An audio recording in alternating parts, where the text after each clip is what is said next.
So, ayan, bumili ako ng bag smart sa TikTok. Ayan. Kasi nagandahan ako yan. May side pocket siya, dalawa ng mga pocket. Ito medyo malalim yan hanggang dun sa ilalim. Ayan. Then, yan, may maliit na pocket. Ayan. Tapos, meron diyang mas maliit din. Hindi naman ganun ka na. Ito yung pinaka-bag niya. Marami mga side pocket. Pwede maglagay ng files or laptop dyan. Tapos yan, may mga bags. Sa bags, may mga laman yan siya. Anything. Then, pwede mo siyang i-sling. Like that. Sorry, galing pang duty. Kaya medyo hugger. Or backpack. Yan. I-close natin yung zipper para maganda tignan.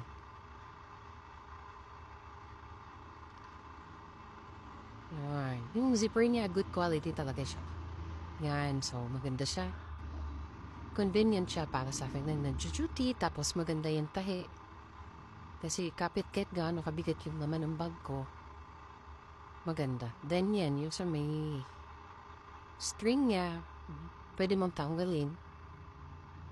Yan, or pwede mong i-adjust, pwede mo siyang ibalik din. Hindi.